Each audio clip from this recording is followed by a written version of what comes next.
Okay, ngayon may bago na tayong uniform. Kitty, suot ko. Nat, suot ko yung uniform. Dana, ako rin, suot ko. Great, ako suot ko rin. Smiley, kailangan bantayan mo yung costume mo. Please ingatan mo, okay? Sinusuklay ko to araw-araw, girls. Kayang patunayan to ni Dana. Dana, sabihin mo sa kanila. Dana, kaya mo bang patunayan? Oo, nakita ko kanina sinusuklayan niya. Okay, good to hear, Smiley. Girls, bakit amoy sausage yung training room natin? Ang baho. Hindi kami kumakain doon. Diana, alam mo naman hindi kami kumakain ng sausage. Pero naamoy ko rin. Baka si Smiley yung dumighay, ha? Sabihin mo sa amin. Hindi Hindi rin ako kumakain ng sausage. Okay guys, nakalimutan nyo na ba yung rule natin na hindi tayo kakain ng sausage or meat? Meron akong feeling na nakalimutan nyo na yung rule natin. Anyways, i-check natin yung mga lockers. Okay, Diana. Wala akong tinatago. Diana, huwag mong bubuksan yung locker ko. Nandyan yung mga mabaho kong medyas eh. Okay? Smiley, i-check natin lahat ng lockers. Hindi lang yung pagkain ng sausage yung masama, kundi pagtago ng mga mababaho sa lockers. Eto, malinis. Akin to. Okay. Oh, Nat. Ano? Sausage? No. Okay lahat. Dana, kumain ka ba ng sausage sandwich? Kitty, hindi. Well, feeling ko may nangangamoy sausage sa atin ngayon. Diana, please, huwag mong bubuksan. Nahihiya ako doon sa mabaho kong medyas eh. Smiley, tumabi ka nga dyan. Guys, eto na yung sausage eater natin. Hindi akin yan. Smiley, kung hindi ka mabubuhay nang hindi kumakain ng sausage, kainin mo sa dining room, hindi dito sa training room natin. Diana, vegan naman yan eh. Ano, vegan to? Smiley, hindi to vegan. Oh my God! Ang baho. Oo, talagang ang baho. Okay naman yung amoy ah. Nasanay lang kayo sa amoy ng vanilla tsaka mga sweets. That's it, Smiley. Mape-penalty ka. This week, wala kang day off. Okay, as you wish, Lady Diana. Smiley, easy ka lang. Pwede ba? Alisin mo to pagkatapos ng training. Girls, mag-training na tayo. Tara na. Para naman kayo mga wolves. Grabe ang mga pang-amoy nyo. Parang she-wolves, Smiley. Okay, girls, victory. V-I-C-T-O-R-Y, victory! Bunnies are the best! Victory! Sandali lang, girls. Hindi ko pa nasusuot tong ulo eh. Smiley, napuno mo na kasi ng sausage yung tiyan mo kaya hindi mo na masuot yung costume. Tara na. Girls, let's go. One more time yung victory. Ready, go. V-I-C-T-O-R-Y, victory! Bunnies are the best! Victory! Guys, tara, silipin natin yung kotse ni Diana. Picture lang tapos alis na. Walang makakaalam. Paano natin bubuksan yung pinto? Wala tayong susi. Subukan natin gumamit tayo ng stick. Okay, pero paano? Wala naman locks. Anong gagawin natin? Baka meron secret button. Tara, hanapin natin. Hoy, Bulldogs! Anong nangyayari dito, ha? Hindi nyo ba narinig yung bell? Bakit nandito kayo sa tabi ng kotse ha? Binabantayan namin yung kotse ni Diana. Sinisigurado namin walang lalapit at gagasgas. Oo, binayaran kami. Okay, gets ko na. Pero hindi naman na-cancel yung lesson para sa inyo. Lahat na lang gumagawa ng paraan para kumita dito sa academy. Guys, kalimutan na natin tong ideyang to. Hindi, aatras ba yung mga bulldogs? Subukan natin buksan. Wait, baka mag-alarm. Wala akong pakialam. Oh my God, bumukas. Amoy bagong kotse. Feeling ko, umuutot si Diana dito. Ang baho. Wala naman ako naaamoy. Tara, pasok na. Oo, bagay yung driver seat sa hari.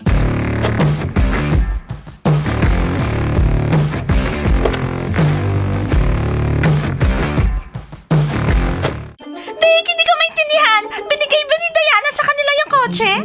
Baka sinuwerte sila, no? Sana sa atin na lang binigay. Lagi naman natin silang dinadala ng lemonade. Baka pinayagan lang niyang pumasok sila sa loob ng kotse. Ewan ko, pero ang swerte nila, ha? Ay, bagay na bagay tong kotse sa akin. Bagay na bagay tong kotse sa mga bulldogs. Gustong gusto ko yung amoy niya. Guys, kung nakapasok tayo sa kotse, edi i-drive na natin. Tara. Nababalo ka ba? Katapusan na natin nun, no? Naduduwag ka ba?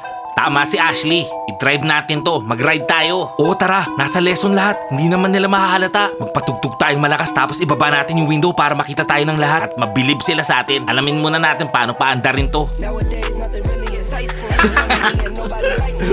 Oo.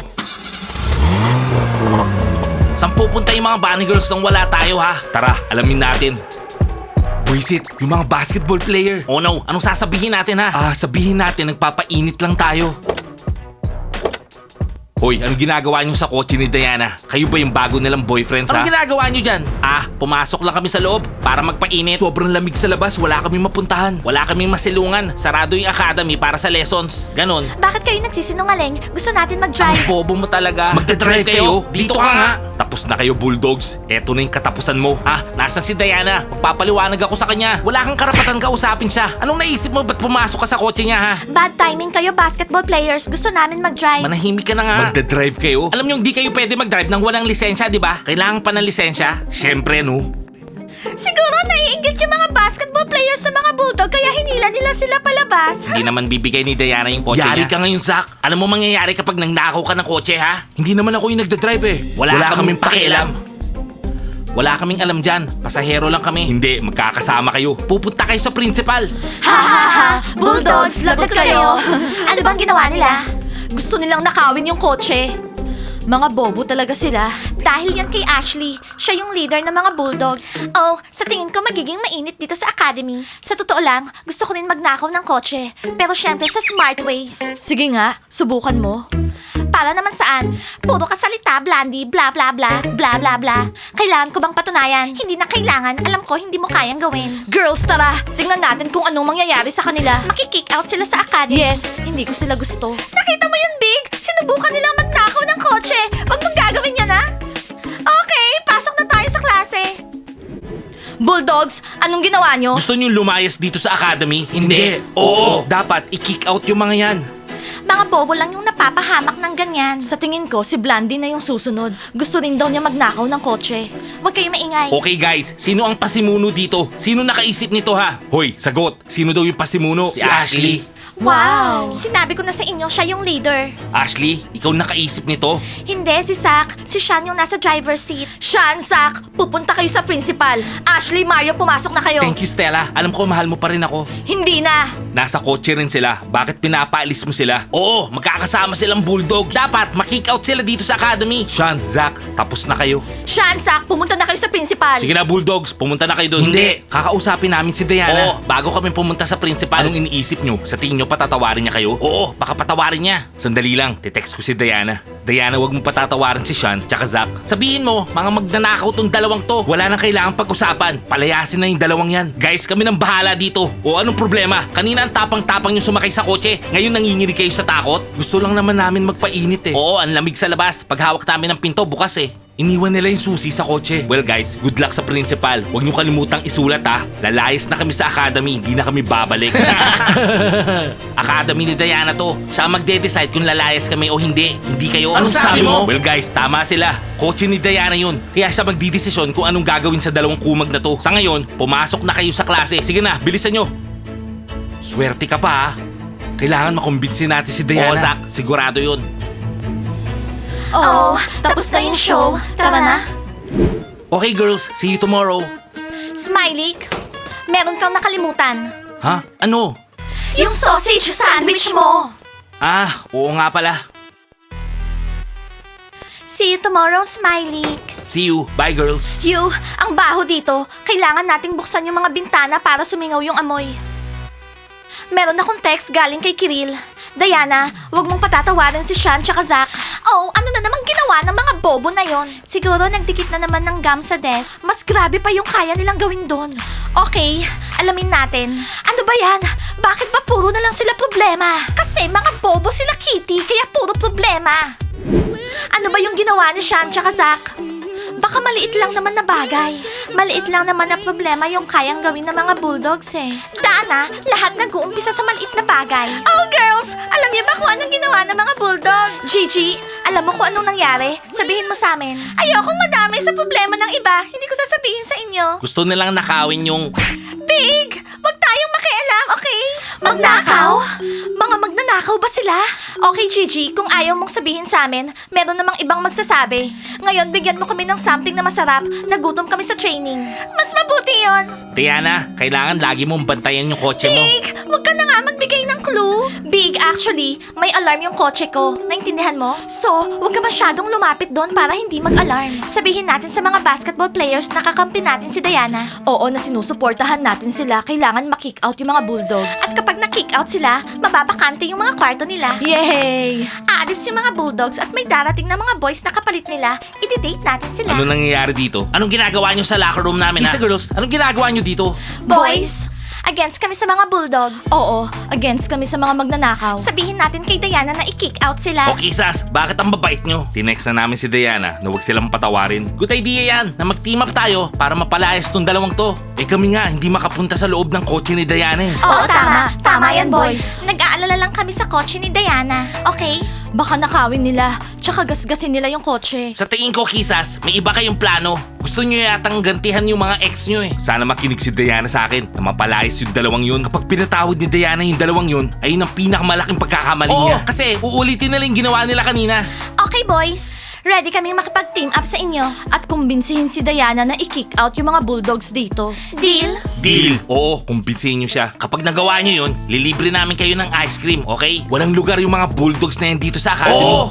Guys, hindi namin kakalimutan yung ice cream. Okay, kailangan kumbinsihin natin si Diana. Nai-imagine ko na kung gaano tayo kasayang nag-ice cream kasama ng mga basketball players. Tara na kay Diana. Nabasa ni Diana yung message ko pero hindi nagre-reply. Masyadong mabait tong babaeng to. Hindi pa kasi niya alam na gustong nakawin yung kotse niya. At hindi niya pa alam na nakapasok sila sa loob ng kotse niya. Magtatagal yung amoy ng bulldogs dun sa loob ng kotse. Yung laway ni Sean nandun sa dashboard. Parang camel talaga yan si Sean. Oh, balita guys, naglaro yata kayo nung wala ko eh. Hindi kami naglaro ngayong araw. Anong ibig nyo sabihin? Bakit? Problema, Smiley. May problema. Hindi ka manakaw yung kotse ni Diana. Ano? Sabihin nyo sa akin sino yan. Lagot yan sa akin. Kakagating ko yung mga daliri niya. Smiley, yung mga bulldogs. May plano na kami para makick out sila dito. Forever. Baliw yung mga bulldogs na yan ha. Sana wag silang patawarin ni Diana. Grabe na yung mga ginagawa nila dito. Yung nga kinakatakot namin eh. Oo, baka patawarin lang sila ni Diana. Kapag ginawa ni Diana yun, isa siyang palpak. Oo, tama ka. Hindi dapat patawarin yung dalawang yun. Guys, sana naman hindi makancel yung game natin ngayong araw. Sasabihin ko kay Diana, i-kick out yung mga yun. Oo, good idea yun. Pakikinig sila sa mascot nila. O ano, maglalaro ba tayo ha? Oo, tara. Meron isang baka. May sinabi siya. Salita. Ano? Salita. Sabi niya, baka. Pinya. Pin. Niya. So ano, anong sabi ng principal? Guys, hindi maganda. In short, kailangan namin kausapin si Diana kasi nakick out na kami. Oh no. Buwisit na cool ride na yan, oh. Alam niyo guys, magkakasama tayong nandun. Ba't di tayo magkakasamang umalis sa academy? No, hindi tayo magkakasama. Sa likod kami nakaupo. Mga tunay na kaibigan. Hindi ganyan yung mga bulldogs, mga peke kayo. Girls, meron tayong importanteng tawag sa Bunny Corporation. Hindi natin pwedeng mamiss yun. Hello, Bunny Girls. Hinihintay namin kayo. May gusto kaming sabihin sa inyo. Diana, patawarin mo kami, please. Hindi na mauulit. Patawarin mo kami, please. Sean, Zach, anong ginawa niyo para humingi kayo ng tawad na nakaluhod? Ano yan? Mukhang nahuli na tayo. Sasabihin na nila lahat. At makikick out na sila agad. At forever. Okay, tumayo na nga kayo. Nalilito kami bakit nakaluhod kayo sa harap namin. Sa harap lang ni Diana. So, ano nga? Tumayo kayo. Sige na guys, umamin na kayo. Matatapang kayo. Pero huwag nyo kaming dadamay ha. Anong nangyayari dito? Sean, Zach, sabihin nyo na sa amin. Meron kaming importanteng tawag. Oo, Sean, Zach, sabihin nyo na sa kanila. Well, Diana, nahuli kami sa loob ng kotse mo eh. Sorry. Gusto lang namin maupo sa loob, mag-steer, tsaka mag-show off. Oh no, sobra naman yon. Paano kayo nakapasok sa kotse ko? Binasag nyo ba yung pinto o yung bintana? Diana, hindi. Nakabukas yung kotse mo. Gusto lang namin maupo sandali. I-testing lang, tsaka mag-drive. Then nahuli sila ng mga basketball players. Oo, nahuli sila. Kinausap na kami ng principal. Nakick out kami. Anong ina-expect nyo? Gusto nyong nakawin yung kotse ko? Sige na, mag-empake na kayo. Umalis na kayo dito sa academy. Diana, please, hindi na mauulit. Please, patawarin mo na kami. Please. Patawarin mo na kami. Hindi na kayo patatawarin, mga losers. Ano ba yan? Nakaluhod na naman kayo? Guys, walang matutulong yan. Sinabihan na kayo na mag-empake at umalis na. Meron kayong 30 minutes para umalis. Well guys, that's it. Hindi namin kayo makakalimutan. Mamimiss namin kayo. Diana, please, huwag mo kaming palayasin, please. Diana, please, patawarin mo kami. Gagawin namin kahit ano pa. Gagawin nyo kahit ano? Girls, sandali lang. So anong kaya nyong gawin para magstay dito sa academy, ha? Diana, wag mo silang patawarin. Kung hindi nila nanakaw yung kotse mo ngayon, baka bukas. Walang lugar dito yung mga magnanakaw. Alam namin, gusto lang namin bigyan kami ng last chance ni Diana. Okay, ready akong bigyan kayo ng last chance. Ready na ba kayong gawin kahit ano? Oo, kahit ano. So makinig kayo, magpapadala kayo ng packages sa mga subscribers ko. Na-miss namin yung importanteng tawag dahil sa inyo. Oo, ready na kami. Walang subscribers na hindi makakakuha ng package. Promise. Great, sa tingin ko kayang gawin yun ng 4 na bulldogs. Puntahan nyo kami sa Bunny Corporation mamayang gabi. I-explain namin sa inyo. At huwag kayong papalpak guys, kung hindi wala na kayong chance, okay? Wala na. Diana, kayang-kaya namin to. Oo, ready din kaming tumulong. Yes, ready kami. Oh no, hindi pa aalis yung mga bulldogs dito. Well guys, it's your lucky day. Bukas mag-uumpisa yung training nyo. Okay? See you. Yes. Ang suswerte nyo mga clowns. Laging swerte yung mga losers. Sana pumalpak kayo at umalis na kayo dito sa academy. Che, kayo ang losers. Girls, 5 more minutes tapos tara na. Girls, bakit nakaupo kayo dito ha? May lesson kayo? Wala kaming lesson, no? Hinihintay namin yung mga bunny girls para sabihin sa kanila na i-kick out yung mga bulldogs. Kailangan umalis yung mga losers na yan dito sa academy. Nakakabigla. Lahat dito sa academy, galit na galit sa mga bulldogs. Na-shock din ako kay Mario. Hindi ko ina-expect sa kanya yon. Yuhu! Yeah! Alright. Ang cool talaga natin. Bulldogs? Di ko maintindihan, bakit ang sasaya nyo ha? Teacher Mike, okay na ang lahat. Pinatawad kami ni Diana. Binigay niya kami ng last chance. Ngayon, kami magpapadala ng parcel sa mga subscribers ni Diana. Ano, inggit kayo, no? Ano? Magpapadala kayo ng packages? Bulldogs, ang suswerte nyo. Hindi ako makapaniwala. Hindi lang sila pinatawad. Magpapadala rin sila ng packages? Oh, mga bulldogs, nakapag-impake na ba kayo? Kisa girls, nakausap nyo ba si Diana? Kung hindi, sama-sama na tayo. Pinatawad kami ni Diana. Hindi lang pinatawad, binigyan niya kami ng role. Mga assistant na kami ni Diana ngayon. Ano? Anong sinasabi nyo? Anong tsansa? Anong assistant? Guys, gusto nilang nakahon yung kotse, tapos ngayon pinatawad sila. Tama kayo, araw namin ngayon. Oo guys, talagang sinuswerte kami. Ngayon, kami yung in charge sa delivery. Kaya shut up guys, okay na kami kay Diana. Hindi kami makapaniwala. Teacher Mike, kailangan silang ma-kick out. Paano yung principal? Anong sinabi niya ha? Sabi niya mag-impake na kami, tapos lumayas na. Pero pinatawad kami ni Diana, binigyan niya kami ng chance. Guys, hindi pwede to, kausapin natin si Diana. Huwag kayo mag-celebrate dyan, baka mag-iba yung ihip ng hangin, losers. Sana naman joke lang to. Pinatawad ni Diana yung mga magnanakaw na yun. Kailangan paliwanag natin kay Diana na walang lugar yung mga bulldogs dito. Guys, papaliwanag ko sa kanya lahat. Oh boys, dumating kayo sa oras. Kailangan namin kayong makausap. Kailangan ka namin makausap. Seryoso, Diana? Binigyan mo ng second chance yung mga losers na yun? Munti ka manakaw yung kotse mo, Diana. Alam namin, pero kailangan namin ng assistance. At kailangan na rin namin ng tulong nyo. Anong tulong? Sisipain namin yung mga losers na yun ngayon. Oo, ngayon mismo. Sabihin nyo lang, girls. Hindi natin kailangan ng away dito sa academy. Aayusin nyo yung mga damit, yung mga hoodies sa isang lugar, yung mga t-shirts tsaka bags. Huwag lang kayong lalapit sa mga make-ups, okay? Oo, kami nang bahala doon. Ano? Mag-aayos kami ng mga damit kasama yung mga losers na yun, ha? Guys, padaan. Diana, kailangan nyo makinig sa akin. Ako yung mascot nyo. Oh, tingnan mo tong advisor na to. Boys, hindi ko kailangan ng advice ngayon. Nakapag-decide na ako. Nagkamali yung mga bulldogs, pero kailangan ko ng tulong. So, binigyan ko sila ng second chance. Pero last na yon. Smiley, thank you na lang sa wala. Sorry guys, sorry. Eh, anong gagawin mo, Diana? Kapag gumawa na naman sila ng kalokohan. Oo, wag kang iiyak, Diana, ha? Boys, kapag pumalpak sila, kasalanan ko yon. Sige na, mag-ready na kayo. Marami pang gagawin bukas. Gusto nang mag-order ng mga subscribers. Guys, like and subscribe to the channel. And don't forget to hit the bell. See you on our next episodes. At i-comment nyo, anong masasabi nyo? Tama ba na binigyan ko ng second chance yung mga bulldogs? Okay guys, see you soon. I love you guys. Bye!